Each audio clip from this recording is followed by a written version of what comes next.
about to say will probably get me blacklisted from the outdoor space permanently, but someone really needs to pull back the curtain here. I'm Meg Atterbury, an ex-professional writer for the outdoors, and today I'm going to give you a behind-the-scenes look at gear reviews. Well, I wrote gear reviews for big-name outdoor media outlets for a number of years, and what I learned throughout the process was so disheartening. It was one of the big reasons I left my outdoor writing career.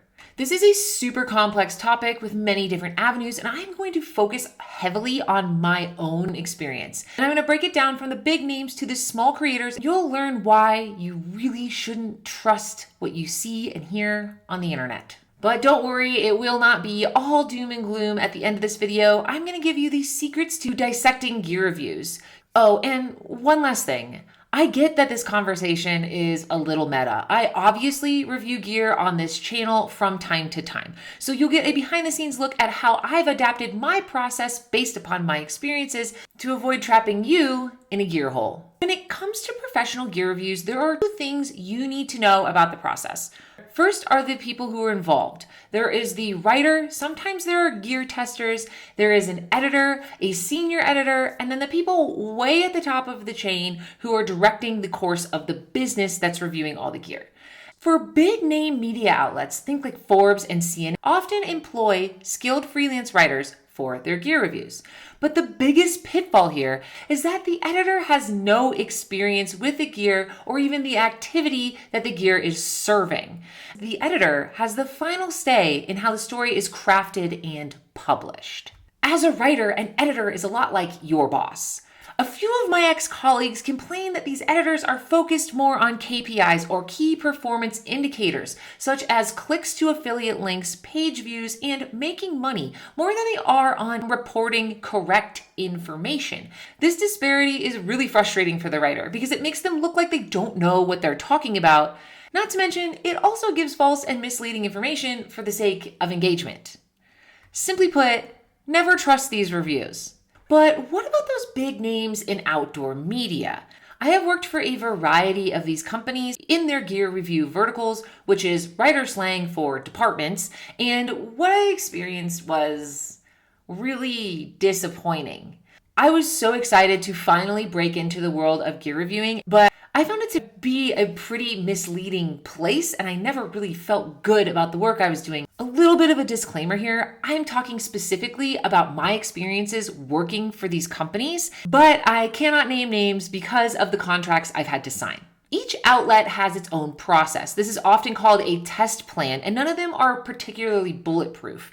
They can look really great on paper. You may be on a media outlet's about page learning about their process, and just know that that does happen. However, once the results get into the hands of the company, usually there are politics at play. And they also have these weird loopholes, which often means that the best piece of gear that gets tested doesn't always win. One major media outlet takes full advantage of their writers. First, you have to recruit gear testers into your team. These testers work completely for free for certain media outlets. They test the gear and help you, the writer, narrow it down, and then you test the top tier stuff. First and foremost, they required me to do work that was outside of my contract, called scope creep, and it's a common problem freelancers face every day. However, you would expect a big name media outlet to simply do better, and it was very sneaky stuff. I ended up making less than $5 an hour working on that project because of the scope creep. So after setting up an entire ecosystem where non-paid testers were ranking the gear, I collected all of the information, completed an analysis, retested all the gear, and then the editors test the nominees.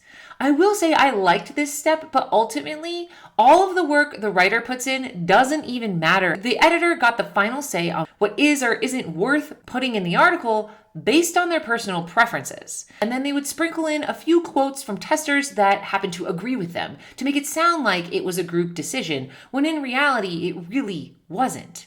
It does put the consumer at a huge disadvantage. Combine that with the mistreatment of writers, and it starts to feel like a lot of smoke and mirrors. And that is only the beginning. A lot of gear testing outlets claim that they pay for all of their gear at full price. But here is what they aren't telling you. Oftentimes, they will resell that gear to recoup some of their costs. Not only that, but the writer or the gear testers never take that hit to their wallet. I never paid a penny for any of the gear I ever reviewed professionally, so I never felt the impact of that cost. Whenever you read this, just remember that although the company takes a hit, the writer and the team doesn't notice it at all, and that does impact their review. One of the companies I worked for held their winners in such high esteem, it was really hard to bump them out when a new piece of gear came along. Which is why you may see the same tent, backpack, or sleeping bag win the same category year after year after year. When I reviewed gear for this outlet, there was a clear winner that was not a normal contender. It was an outstanding piece of equipment and it was pretty ahead of its time, but it wasn't from a big name brand, and that was a big problem for this outlet. I got a lot of pushback for opting to bump out the winner of the previous year and put this piece of gear in its place. I was told specifically that if an overall category winner was going to be dethroned, the piece of gear surpassing it had to not just be better overall, but beat out that winner in every single category, not its overall score like the ranking system claimed on their website. So let's break that down really quick. First, instead of trusting me as a professional, they simply brushed my findings aside and told me to rewrite the article with the original winner.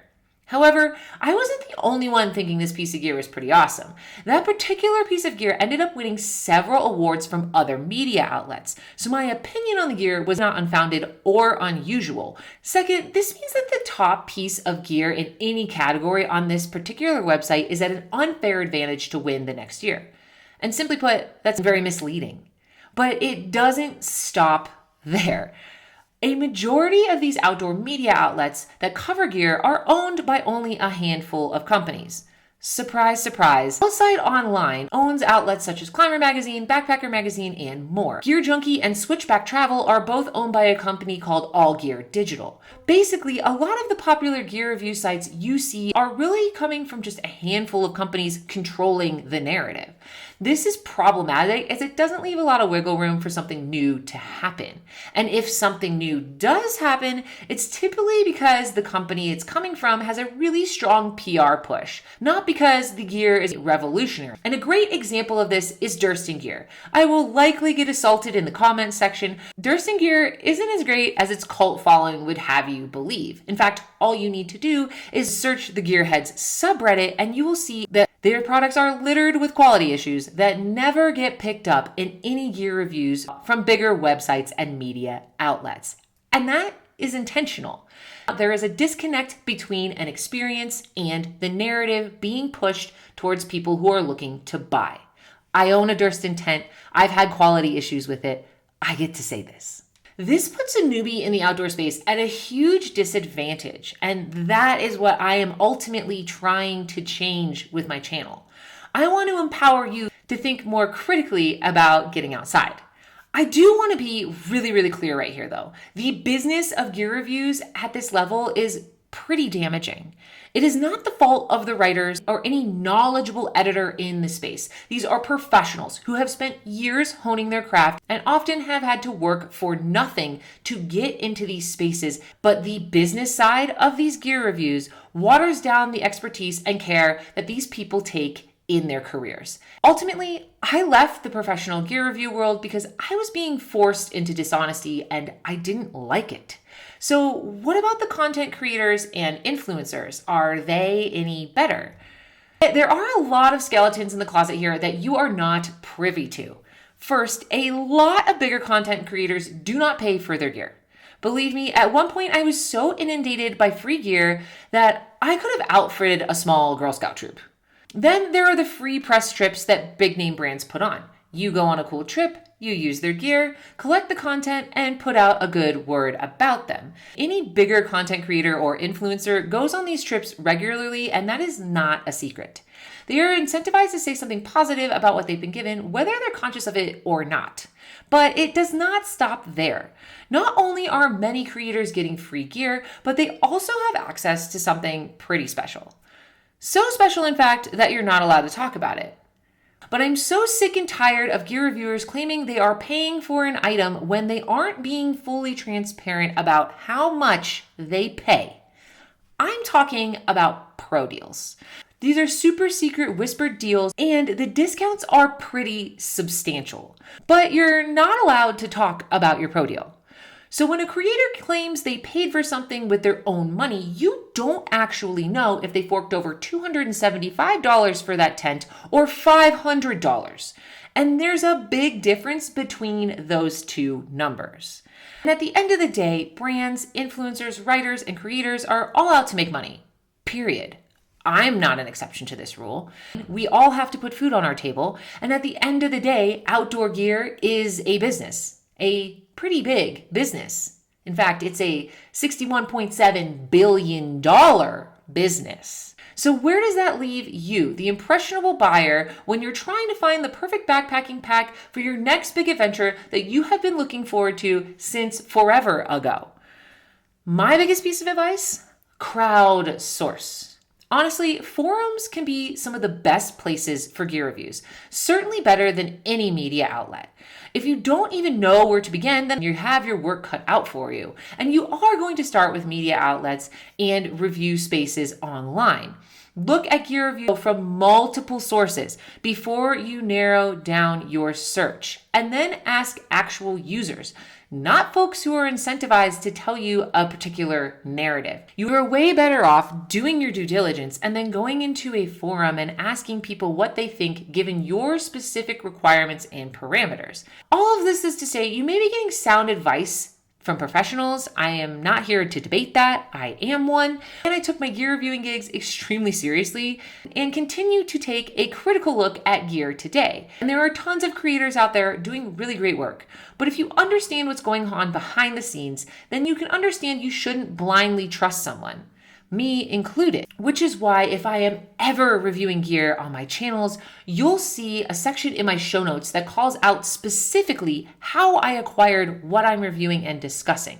If you're interested in more behind the scenes looks of what it's like being an outdoor writer, then you're gonna wanna check out my next video where I put my money where my mouth is, literally, to give you a transparent, honest look at the cost of my backpacking kit.